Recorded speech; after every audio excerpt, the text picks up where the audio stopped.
और चलिए अब खबरों की शुरुआत करेंगे और बड़ी खबर बिहार से है। दरअसल एनडीए से पशुपति पारस की नाराजगी की खबरों के बीच महागठबंधन ने पशुपति पारस के लिए दरवाजे खोल दिए हैं। आरजेडी प्रवक्ता मृत्युंजय तिवारी ने कहा है कि पशुपति पारस के लिए महागठबंधन के दरवाजे खुले हैं। फैसला पारस को लेना है। संविधान बचाना चाहते हैं तो पारस हमारे साथ आए।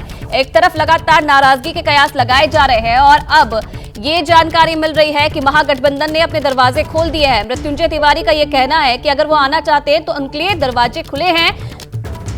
फैसला पशुपति पारस को लेना है। हमारे साथ बातचीत करने के लिए आरजेडी के प्रवक्ता मृत्युंजय तिवारी हैं। सर, सभी 7 चरणों में वोटिंग होगी, कितने तैयार हैं चुनाव के लिए आप? मुकाबला बिल्कुल साफ है। देश की जनता इंडिया गठबंधन के साथ है, भारतीय जनता पार्टी के खिलाफ है। कितनी सीटें बिहार में आएंगी 40 में से महागठबंधन को? हम 40 में से 40 सीट पर बीजेपी को हराएंगे और बिहार में अगर खाता बीजेपी का नहीं खुला तो बीजेपी 100 सीट भी पार नहीं कर पाएगी। क्या मुद्दे रहने वाले हैं? हमारा मुद्दा है रोजी रोजगार, रोटी कपड़ा मकान, पढ़ाई लिखाई, दवाई कमाई। जो सीटों का बंटवारा कब तक हो जाएगा? कहा जा रहा है कि 28 पे आप लोग लड़ सकते हैं, आरजेडी 9 पे कांग्रेस, 2 पे सीपीआईएमएल और 1 पे सीपीआई। 40 सीट पर इंडिया गठबंधन महागठबंधन लड़ेगी और सीटों का बंटवारा हमारा एनडीए से पहले होगा और हम उम्मीदवारों के नामों का ऐलान भी एनडीए से पहले करेंगे। हमारा सब कुछ तय है, बहुत जल्द इसका ऐलान कर दिया जाएगा। एनडीए का स्वरूप क्या होगा अभी यही तय नहीं हो पा रहा है। चिराग को 5 सीटें मिल सकती हैं, पारस को 1 भी सीट नहीं मिलेगी, पारस नाराज है। क्या महागठबंधन के दरवाजे पारस के लिए खुले हुए हैं? एनडीए में सहयोगी दलों को एक सीट के लिए नाको चने चबाना पड़ रहा है। कभी भतीजा के साथ बीजेपी ने खेल किया था, चाचा के साथ किया है। तो आदरणीय पशुपति पारस जी को फैसला लेना है और महागठबंधन सबको पता है कि जनता का मूड और मिजाज श्री तेजस्वी यादव जी जो महागठबंधन का नेतृत्व करता है उसके साथ है। और जो लोग देश को, लोकतंत्र को, संविधान को बचाने का संकल्प लेना चाहते हैं वो साथ आएंगे। सबका स्वागत है। जनता तैयार है बदलाव के लिए और ये दिखेगा इस मुकाबले में कि जनता पूरी तरह से इंडिया गठबंधन के साथ है। बीजेपी का पूरा 2024 में खेल साफ है।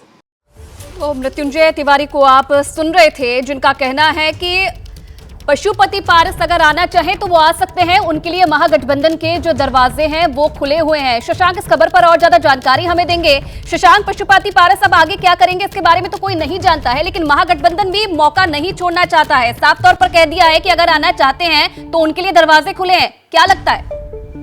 देखिए, पारस को मिलाकर उनकी पार्टी में कुल 5 सांसद हैं। पारस अभी केंद्र सरकार में मंत्री भी हैं। वो हर विकल्प पर विचार कर रहे हैं। अभी खबरें ये आ रही है कि एनडीए में उनको 1 भी सीट नहीं मिलेगी, बाद में कोई 1 सीट उनको राज्यसभा की मिल सकती है। लेकिन पारस हाजीपुर से लोकसभा चुनाव लड़ना चाहते हैं। वो कहे भी है कि मैं लड़ूंगा। लेकिन एनडीए में फिलहाल उनकी बात बनती दिख नहीं रही है, इसलिए महागठबंधन की नजर है पारस पे। और पारस साथ में दलित भी हैं, तो एक चेहरा है बिहार में, उनका अपना भी एक वोट बैंक है। तो महागठबंधन जो है पारस को ऑफर कर रहा है और हमें सोर्सेस से जानकारी मिल रही है कि 2 सीट पारस को दी जा सकती है अगर वो महागठबंधन में आते हैं तो अंदर खाने बातचीत जरूर शुरू हुई है, लेकिन उस पर कुछ अभी फाइनल फैसला जो है वो नहीं हो पाया है। पशुपति पारस क्या करना चाहते हैं, क्योंकि नाराजगी तो लगातार सामने आ रही है और कब तक ये साफ हो पाएगा, कहां जाना चाहते हैं, इसके बारे में जी सवाल दोहराइएगा। एक तरफ तो एनडीए से लगातार नाराजगी सामने आ रही है शशांक पशुपति पारस की, दूसरी तरफ आरजेडी ने साफ कह दिया है कि आना चाहेंगे। तो क्या लगता है क्या जा सकते हैं पशुपति पारस, क्योंकि एनडीए में तो कोई रास्ता नजर नहीं आ रहा है। ये कहा जा रहा है कि सारी जो सीट है वो चिराग पासवान को दी जाएगी। तो क्या लगता है क्या आने वाले समय में दूसरी तरफ जा सकते हैं पशुपति पारस? बिल्कुल, देखिए उनके पार्टी की तरफ से साफ कहा गया है कि सभी विकल्प हमारे लिए खुले हुए हैं। लेकिन पारस को ये लग रहा है कि हो सकता है अंत समय में एनडीए में बात बन जाए, लेकिन अभी बात बनती हुई दिख नहीं रही है। और पारस इससे भी नाराज है क्योंकि चिराग को एनडीए में 5 सीटें मिल रही हैं, इससे भी जो है पारस नाराज बताए जा रहे हैं। लेकिन फैसला जो है वो अब पारस को लेना है। आरजेडी की तरफ से कह दिया गया है कि निर्णय जो है वो पारस को ही लेना है जी। 1 से 2 दिन का हमें इंतजार करना होगा, उसके बाद सारी बातें खुद ब खुद क्लियर हो जाएंगी। और एक बात आपको ये भी बता दूं, आज से कल तक में महागठबंधन में भी और एनडीए में भी सीटों का बंटवारा जो है वो हो सकता है। ठीक है शशांक, बहुत धन्यवाद आपका तमाम जानकारी देने के लिए। तो 1-2 दिन में जो पिक्चर है बिहार की सीट शेयरिंग को लेकर वो क्लियर हो सकती है, लेकिन इस बीच आप देखिए आरजेडी की तरफ से साफ कह दिया गया है कि अगर आना चाहते हैं महागठबंधन में पशुपति पारस तो आ सकते हैं, दरवाजे खुले हैं। एक और बड़ी खबर इसी से जुड़ी हुई आपको बता दें, जेडीयू नेता संजय झा का बड़ा बयान सामने आया है। 1 से 2 दिन में तस्वीर साफ हो जाएगी, जिस बात का जिक्र हम कर रहे थे, शशांक ने भी बताया। संजय झा का भी ये कहना है कि 1-2 दिन में जो सीट शेयरिंग का फॉर्मूला है वो साफ हो जाएगा, जो तस्वीर है वो साफ हो जाएगी। तो बिहार में सीट बंटवारे को लेकर जो तस्वीर है वो जल्द ही साफ होने वाली है। संजय झा की तरफ से भी ये बयान सामने आया है कि जल्द ही जो तस्वीर है वो साफ हो जाएगी। बात करेंगे महाराष्ट्र की, तो महाराष्ट्र में सीट शेयरिंग को लेकर उद्धव की पार्टी का बड़ा बयान सामने आया है। शिवसेना उद्धव गुट के सांसद संजय राउत ने कहा कि एमवीए में कल सीट शेयरिंग का ऐलान हो जाएगा। सीट शेयरिंग को लेकर आपने बोला कि ऑलमोस्ट पूरा फाइनल हो गया है, 1-2 दिन में, मतलब हम उम्मीद कर सकते हैं कि कल सीट शेयरिंग को कल तक हो जाएगा, कल तक पूरी घोषणा हो जाएगा।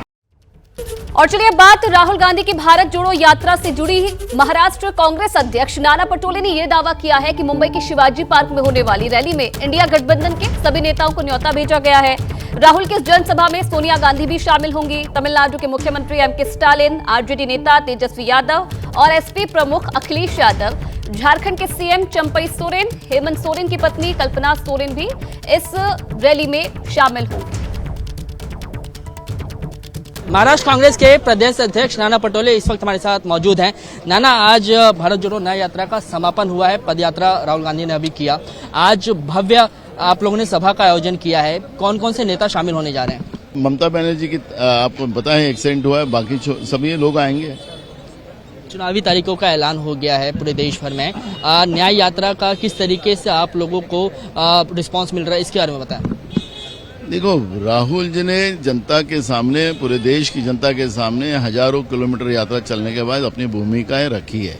देश की जनता को ये जन उत्सव होता है चुनाव प्रक्रिया, और इस प्रक्रिया में लोगों को डिसाइड करना होता है कि जो सरकार झूठे आश्वासन देके गए 10 साल में सत्ता में बैठी है, जीएसटी जैसा कानून लाकर आम लोगों से उनके पसीने का पैसा लूटकर मुट्ठी भर लोगों को बांटने वाले लोगों को वोट करना है, या एक तानाशाह प्रवृत्ति वाली जो सरकार बैठी है उसको चुनना है, या राहुल गांधी न्याय व्यवस्था की जो लड़ाई लड़ रहे हैं उनको वोट करना है। ये लोगों को डिसाइड करना है। 10 साल में देश की जो तबाही जिस तरह से बीजेपी की और नरेंद्र मोदी की सरकार ने की है वो जनता को समझ में आ गया है, और राहुल गांधी जी ने ये भूमिका स्पष्ट रखी है, और इसलिए हमें लगता है कि ये न्याय व्यवस्था की लड़ाई है। न्याय व्यवस्था की लड़ाई राहुल गांधी जी की लीडरशिप में इंडिया अलायंस की रहेगी। ऐतिहासिक शिवाजी पार्क मैदान में आज सभा है। मुझे याद है कि 2003 में सोनिया गांधी ने सभा किया था, उसके बाद सत्ता परिवर्तन हुआ था। क्या कुछ मान के चल रहे हैं कि सरकार को घेरने के लिए शिवाजी पार्क से कौन कौन से मुद्दे पर आप सरकार को घेरेंगे? देखो, ये होगा है कि जो राहुल गांधी जी की न्याय यात्रा का समापन और उसका आज की सभा का ये था। कल ही चुनाव आयोग ने चुनाव की घोषणा की है, ये होगा। और ऐसे समय में आज सोनिया जी भी यहाँ रहेंगी, मल्लिकार्जुन खड़गे जी भी रहेंगे, राहुल जी है, प्रियंका जी है, और इंडिया अलायंस के सभी नेता उसमें रहने वाले हैं। तो ये चुनाव का बिगुल तो यही से शुरू हो जाएगा। पूर्वी दिल्ली सीट से बीजेपी के उम्मीदवार हर्ष मल्होत्रा ने एबीपी न्यूज से खास बातचीत में यह दावा किया है कि बीजेपी दिल्ली की सभी 7 सीटों पर जीत दर्ज करेगी।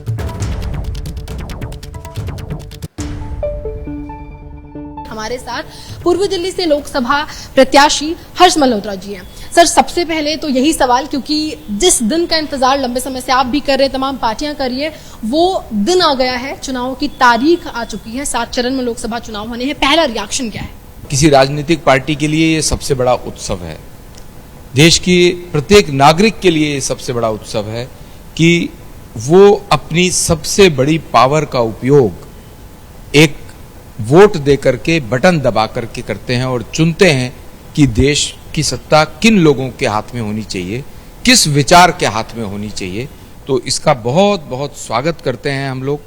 एनडीए 400 पार का दावा कर रही है, 400 सीटों का दावा कर रही है, तो इसमें बीजेपी और दिल्ली बीजेपी से किस तरीके का सहयोग मिलेगा? कितनी सीटों पे लगता है कि आप लोग इस बार जीत दर्ज करेंगे?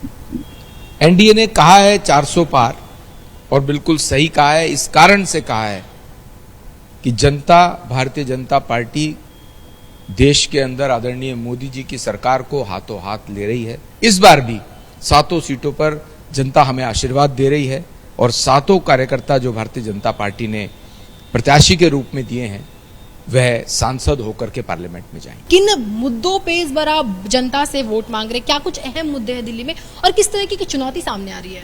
कोई चुनौती नहीं है पूरी दिल्ली में। जनता बहुत प्रसन्न है, खुले मन से आशीर्वाद दे रही है मोदी जी को, चाहे वो राम मंदिर को लेकर के हो, चाहे वो विकास को लेकर के हो, चाहे वो भ्रष्टाचार मुक्त शासन को लेकर के हो, चाहे वो इस बात की निडरता हो कि अब देश में बम विस्फोट नहीं होते हैं। तो आप किस तरीके के मुद्दे उठा रहे हैं? क्या कुछ नया कदम आप उठाने वाले हैं? कि दिल्ली के अंदर जो 10 वर्षों से लगभग केजरीवाल साहब की सरकार है, उन्होंने बिल्कुल उल्टा किया, जो कहा वो बिल्कुल नहीं किया। चाहे वो उन्होंने कहा कि भ्रष्टाचार मुक्त शासन देंगे, तो स्वयं मुख्यमंत्री भाग रहे हैं, ईडी के संबंध से भाग रहे हैं, जमानत लेने की कोशिश करते हैं। कहां गया उनका वो कहना कि अगर मेरे ऊपर भ्रष्टाचार की आंच भी आए तो मुझे हटा देना? भागते क्यों फिर रहे हैं? उनके 3 बड़े नेता जेल के अंदर हैं। जनता इस बात को समझ चुकी है, जनता उनकी तरफ ध्यान नहीं दे रही है। मैं मानता हूं कि ना उन्होंने विकास किया, ना 500 स्कूल दिए, ना 20 अस्पताल दिए, ना 20 कॉलेजेस दिए दिल्ली में। पूर्वी दिल्ली में भी कुछ नहीं किया। तो अभी आपने बिहार से महाराष्ट्र तक एनडीए और इंडिया गठबंधन में शामिल नेताओं के बयान सुने, जो बार बार दोहरा रहे हैं कि गठबंधन में कोई समस्या नहीं है। लेकिन सीट बंटवारे का फॉर्मूला क्या होगा, इस एक सवाल पर एनडीए और इंडिया गठबंधन के नेताओं की सांसें अटकी हुई है। महाराष्ट्र में प्रकाश आंबेडकर के तेवर इंडिया गठबंधन में नए बिखराव के संकेत दे रहे हैं, तो बिहार में पशुपति पारस का रुख बीजेपी के मिशन 400 की राह की मुश्किल बना है। सबसे पहले बात बिहार में एनडीए के कुनबे में छिड़े सीट संग्राम की।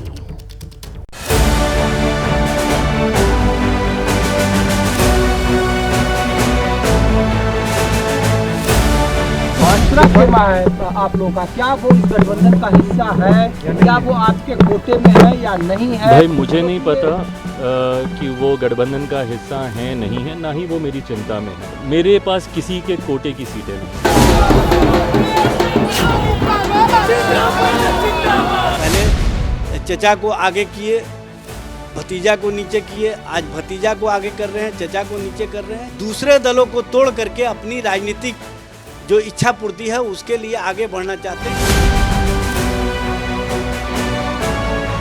घोषणा के बाद यदि हमको उचित सम्मान नहीं दिया गया तो हमारी पार्टी और हम लोग स्वतंत्र हैं, हमारा दरवाजा खुला हुआ। चिराग पासवान के तेवर, आरजेडी का तंज और सीट बंटवारे पर पशुपति पारस का बदला हुआ रुख बिहार की सियासी पिच पर गठबंधन के जरिए क्लीन स्वीप का ख्वाब देख रही बीजेपी की टेंशन बढ़ाने वाला है। पहले भतीजा नाराज हुआ, अब चाचा पारस का पारा तपिश बढ़ा रहा है, और इस उठापटक के केंद्र में है सीट बंटवारा, जो कभी चिराग पासवान के पाले में दिखाई देता है तो कभी चाचा पारस के पाले में। वैसे तो बिहार में एनडीए की ओर से आधिकारिक रूप से सीट बंटवारे का कोई भी फॉर्मूला सामने नहीं आया है, लेकिन 13 मार्च को बीजेपी अध्यक्ष जेपी नड्डा से चिराग पासवान की मुलाकात, और इस मुलाकात के बाद चिराग पासवान मीडिया से जिस अंदाज में मुखातिब हुए, वो अंदाज उनके चाचा पशुपति पारस की धड़कनें कई गुना बढ़ा गया।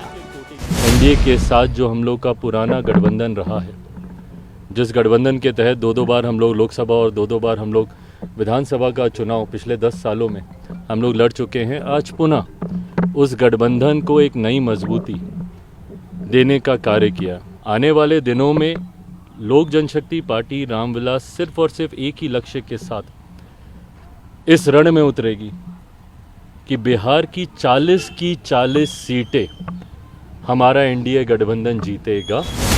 यूं तो चिराग पासवान ने अपने चाचा पशुपति पारस या फिर उनके दल राष्ट्रीय लोक जनशक्ति पार्टी का नाम नहीं लिया, लेकिन चिराग पासवान के बयान के बाद जो चर्चा शुरू हुई, उससे पशुपति पारस के खेमे में खलबली मच गई। दरअसल खबर है कि बिहार में बीजेपी 17 लोकसभा सीटों पर चुनाव लड़ सकती है, जबकि जेडीयू को 16 लोकसभा सीटें लड़ने के लिए मिल सकती हैं।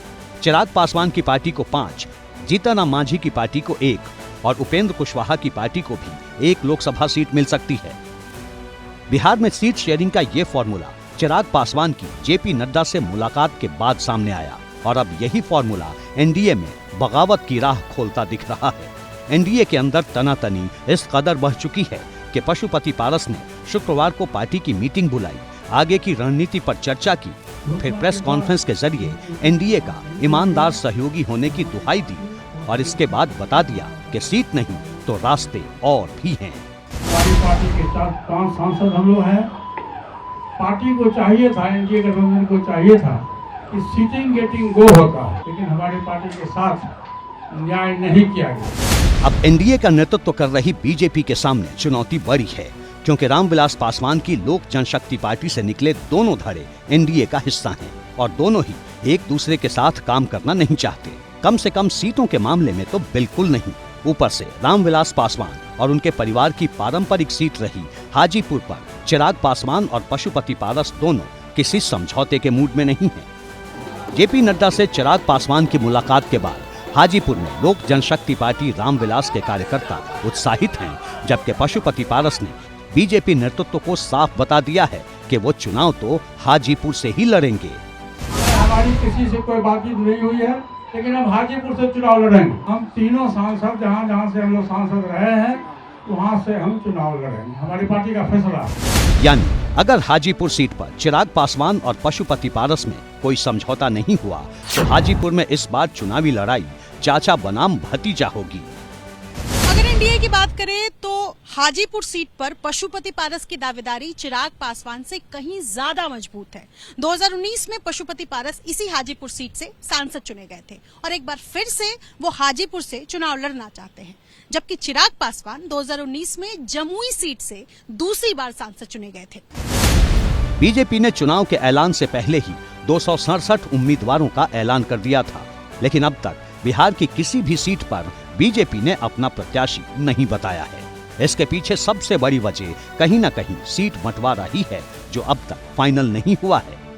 हालांकि बिहार में बीजेपी के तमाम नेताओं को यकीन है कि सीट बंटवारे का मसला जल्द सुलझ जाएगा। भारतीय जनता पार्टी राष्ट्रवाद के लिए काम करता है, इसलिए सभी लोग भाजपा से जुड़ना चाहता है। चचा भतीजा का जो भी मामला है, लेकिन दोनों भाजपा के साथ चलना चाहते हैं और भाजपा के साथ रहेंगे। बीजेपी की मुश्किल ये है कि वो बिहार में चिराग पासवान और उनके चाचा पशुपति पारस में से किसी को भी छोड़ना नहीं चाहती। बीजेपी किसी भी तरह दोनों पार्टियों को साथ लेकर चुनाव लड़ना चाहती है, लेकिन समाधान निकलेगा कैसे? फिलहाल पटना से दिल्ली तक मंथन जारी है।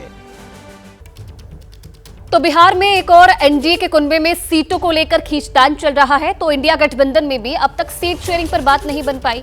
बिहार में लालू यादव की आरजेडी, कांग्रेस और वामपंथी दल गठबंधन में है, जिनके बीच सीट शेयरिंग को लेकर पटना से दिल्ली तक बैठक हो रही है। लेकिन कौन कितनी और किस सीट पर चुनाव लड़ेगा, पेच फंसा हुआ है।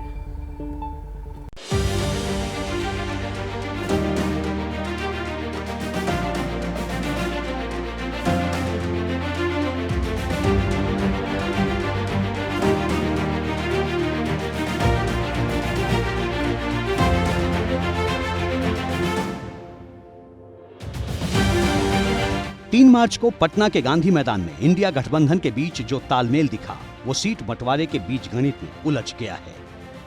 बीते कई दिनों से पटना से दिल्ली तक महागठबंधन या यूं कहिए इंडिया गठबंधन के नेताओं की बैठक पर बैठक हो रही है, लेकिन सीट बंटवारे का समाधान नहीं मिल रहा। बिहार में इंडिया गठबंधन के सहयोगियों के बीच न तो सीट बंटवारे पर बात हो रही है, न ये तय हो पा रहा है कि इस बार चुनाव में इंडिया गठबंधन का एजेंडा क्या होगा। बिहार में आरजेडी के साथ कांग्रेस और वामपंथी दल गठबंधन में है, लेकिन मुश्किल ये है कि हर एक पार्टी अपने लिए ज्यादा से ज्यादा सीटें चाहती है। ऐसे में सीट शेयरिंग के फॉर्मूले तो बन रहे हैं, लेकिन सहमति नहीं। खबर है कि आरजेडी बिहार की 30 सीटों पर चुनाव लड़ना चाहती है और 7 से 10 सीटें कांग्रेस के लिए छोड़ने के पक्ष में है। इसके अलावा 3 लोकसभा सीट वामपंथी दलों को देना चाहती है। लेकिन आरजेडी का यह फॉर्मूला कांग्रेस को बिल्कुल भी रास नहीं आ रहा। इस बारे में 12 मार्च को दिल्ली में कांग्रेस नेता मुकुल वासनिक के घर पर बैठक भी हुई। मीटिंग में कांग्रेस के बिहार प्रदेश अध्यक्ष अखिलेश प्रसाद सिंह और मनोज झा मौजूद रहे। ये बात और है कि बैठक में गठबंधन के नेता कोई ऐसा फॉर्मूला नहीं तलाश सके जिस पर सभी की सहमति हो। नहीं, अभी तो भारतीय जनता पार्टी का भी नहीं हुआ है, तो अब आज तारीख घोषणा हो जाए, उसके बाद जल्दी जल्दी ये भी 1-2 दिन में हो जाएगा। इस बीच खबर है कि कांग्रेस की ओर से आरजेडी को 14 सीटों की लिस्ट दी गई है। ये उन सीटों की लिस्ट है जिस पर कांग्रेस चुनाव लड़ना चाहती है। सूत्रों के मुताबिक कांग्रेस को यकीन है कि 9 सीटों पर बात बन सकती है। बताया जा रहा है कि बिहार में आरजेडी 28, कांग्रेस 9, सीपीआईएमएल 2 और सीपीआई 1 सीट पर चुनाव लड़ सकती है। हालांकि यहां भी एक पेच है। वामपंथी दल 3 लोकसभा सीट पर चुनाव लड़ने के लिए राजी होते दिख नहीं रहे हैं, तो वहीं राजद अपने लिए बड़ी भूमिका चाहती है। दरअसल बिहार में नीतीश कुमार ने जब से पाला बदला है, मुख्य विपक्ष की भूमिका में आई आरजेडी की हर मुमकिन कोशिश तेजस्वी यादव को आगे रखकर चुनावी लड़ाई लड़ने की है। इस कवायद में आरजेडी के नेता हर एक मंच से कह रहे हैं कि बिहार में मुकाबला इंडिया बनाम एनडीए नहीं, बल्कि तेजस्वी यादव बनाम एनडीए है। मैं डंके की चोट पे कहता हूं कि 30% से पार एनडीए वोट बिहार में नहीं कर पाएगी। भारतीय जनता पार्टी को जितनी कसरत करनी है नीतीश जी के साथ मिलकर कर ले। बिहार की जनता इस बार भारतीय जनता पार्टी गठबंधन को नकारेगी।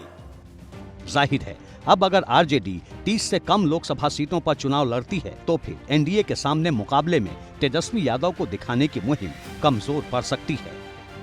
आरजेडी का हर एक नेता इस बात को अच्छी तरह जानता है कि बिहार में एनडीए के सामने तेजस्वी यादव को मुख्य चेहरा बताना और दिखाना न सिर्फ इस लोकसभा चुनाव में बल्कि अगले साल यानी बिहार विधानसभा चुनाव 2025 पर भी असर डाल सकता है। और ऐसे में आरजेडी ये कतई नहीं चाहती कि सीटों के फेर में उसकी इस मुहिम को कोई झटका लगे।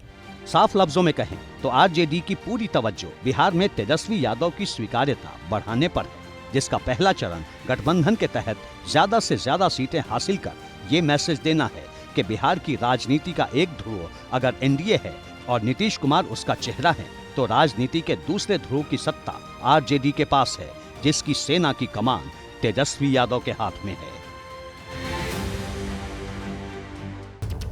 और चलिए बिहार के बाद अब बात महाराष्ट्र की, जहां सीट शेयरिंग की सूरत कमोबेश बिहार जैसी ही है। महाराष्ट्र में ना इंडिया गठबंधन के नेता ये तय कर पा रहे हैं कि किसके खाते में कितनी सीट रहेगी और ना एनडीए गठबंधन में शामिल पार्टियां। इस बीच वंचित बहुजन अघाड़ी के अध्यक्ष प्रकाश आंबेडकर के रुख ने राहुल गांधी, उद्धव ठाकरे, शरद पवार की टेंशन बढ़ा दी है।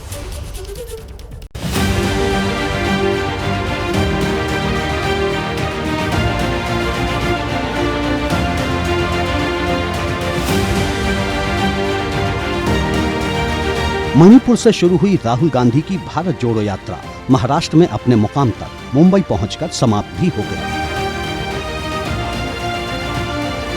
रविवार यानी 17 मार्च को मुंबई में कांग्रेस के नेतृत्व में गठबंधन की बड़ी रैली होनी है। सारी तैयारियां हो चुकी हैं, लेकिन सीट बंटवारे का पेच वहीं का वहीं अटका हुआ है। इंडिया गठबंधन में सीट शेयरिंग के मुद्दे पर शुक्रवार को मुंबई के ट्राइडेंट होटल में एक बड़ी बैठक हुई। इस बैठक में महाविकास अघाड़ी यानी एमवीए के बड़े बड़े नेता मौजूद थे। उम्मीद ये थी कि सीट शेयरिंग के मुद्दे पर कोई सहमति जरूर बनेगी, लेकिन ऐसा हुआ नहीं। शुक्रवार को हुई मीटिंग बेनतीजा रहने पर कांग्रेस नेता केसी वेणुगोपाल, कांग्रेस नेता बाला साहब थोराट ने सुबह के वक्त शरद पवार से मुलाकात की। करीब घंटे भर तक चली इस मीटिंग में रविवार को होने वाली राहुल गांधी की रैली और सीट शेयरिंग के मुद्दे पर चर्चा हुई। चुनाव की तैयारी चल रही है, इसलिए तो पवार साहब के साथ हमने मीटिंग की है ना। नहीं, सीट शेयरिंग के लिए ज्यादा प्रॉब्लम कुछ ही रहा नहीं है। खबर है कि रविवार के दिन इंडिया गठबंधन की एक बड़ी बैठक होने वाली है, जिसमें महाराष्ट्र की 48 सीटों को लेकर के सीट शेयरिंग का फार्मूला निकल सकता है। एक तथ्य ये भी है कि जैसे जैसे सीट शेयरिंग के मामले में देरी हो रही है, कांग्रेस की मुश्किलें बढ़ती जा रही हैं। इधर भारत जोड़ो न्याय यात्रा के समापन पर मुंबई में होने वाली रैली से ठीक पहले प्रकाश आंबेडकर ने कांग्रेस को बड़ा झटका दिया है। सीट शेयरिंग के मुद्दे पर प्रकाश आंबेडकर ने अपना फाइनल जवाब महाविकास अघाड़ी को भेज दिया है। प्रकाश आंबेडकर ने साफ कहा है कि वो सम्मानजनक सीट मिलने पर ही MVA में शामिल होंगे। प्रकाश आंबेडकर ने कहा कि महाविकास अघाड़ी वो सीट ऑफर कर रहा है जहां विपक्षी गठबंधन का कोई जनाधार नहीं। प्रकाश आंबेडकर के इस जवाब के बाद ये तय माना जा रहा है कि अब महाराष्ट्र में प्रकाश आंबेडकर विपक्षी गठबंधन से अलग राह पर दिखाई देंगे। हालांकि राजनीति में तस्वीर बदलते देर नहीं लगती। इधर बिहार से महाराष्ट्र तक सीट शेयरिंग का मुद्दा हल न होने से उम्मीदवारों के ऐलान के मोर्चे पर कांग्रेस बीजेपी से पिछड़ती दिख रही है। एक और बीजेपी अब तक 267 उम्मीदवारों का ऐलान कर चुकी है, जबकि कांग्रेस 2 लिस्ट जारी कर सिर्फ 82 प्रत्याशी घोषित कर पाई है। हालांकि महाराष्ट्र में कांग्रेस के लिए राहत वाली बात सिर्फ इतनी है कि वहां इंडिया गठबंधन की तरह एनडीए गठबंधन में भी सीट शेयरिंग पर अब तक बात नहीं बन पाई है। बीते दिनों मुंबई से दिल्ली तक हुई मैराथन बैठकों के बाद भी भारतीय जनता पार्टी की अगुवाई वाली एनडीए में सीट शेयरिंग का फार्मूला नहीं तय हो पाया था। बताया जा रहा है कि 10 से ज्यादा सीटों में अभी भी पेच फंसा हुआ है। बीते दिनों में महाराष्ट्र के अंदर एनडीए गठबंधन में सीट शेयरिंग के मसले पर कई फॉर्मूले सामने आए। एक फॉर्मूले के मुताबिक बीजेपी को 31 सीट, एकनाथ शिंदे की शिवसेना को 13 सीट और अजित पवार की एनसीपी को 4 सीट देने की बात कही गई। लेकिन इस फॉर्मूले को एनसीपी नेता प्रफुल्ल पटेल ने सिरे से खारिज कर दिया है। अजीत पवार के करीबी और पूर्व केंद्रीय मंत्री प्रफुल्ल पटेल ने कहा है कि सीट शेयरिंग के मुद्दे पर अभी कोई भी फार्मूला तय नहीं हुआ है। हम सिर्फ 4 सीटों पर चुनाव लड़ेंगे, ये भी बात सही नहीं है। उन्होंने ये साफ किया कि हम सिर्फ 4 सीटों पर चुनाव नहीं लड़ेंगे। यानी महाराष्ट्र में सीट शेयरिंग के मोर्चे पर एनडीए का हाल भी इंडिया गठबंधन जैसा ही है। फर्क सिर्फ इतना है कि सीट शेयरिंग का मुद्दा हल न होने के बावजूद बीजेपी ने महाराष्ट्र की 20 सीटों पर टिकट का ऐलान कर दिया है। हालांकि इससे बीजेपी की मुश्किलें हल नहीं हुई हैं। बीजेपी अब तक एकनाथ शिंदे की शिवसेना और अजित पवार की एनसीपी की सीटें तय नहीं कर पाई है। वहीं ओडिशा में बीजेपी और बीजेडी का गठबंधन होगा या नहीं, तस्वीर पूरी तरह साफ नहीं है। बीजेपी ने उड़ीसा में लोकसभा उम्मीदवारों को लेकर अब तक फैसला नहीं किया है। ऐसा इसलिए क्योंकि बीजेपी और बीजेडी के बीच गठबंधन को लेकर लगातार बातचीत चल रही है, लेकिन सीट बंटवारे को लेकर अभी तक बात नहीं बन पा रही है। ओडिशा में लोकसभा चुनाव के साथ ही विधानसभा चुनाव भी होने हैं। विधानसभा चुनाव के लिए 2 चरण में 13 और 20 मई को मतदान होगा, जबकि ओडिशा की 21 लोकसभा सीटों पर 4 चरणों में वोट डाले जाएंगे। ऐसे में बीजेपी और बीजेडी जल्द से जल्द गठबंधन के सस्पेंस को समाप्त कर सकती हैं।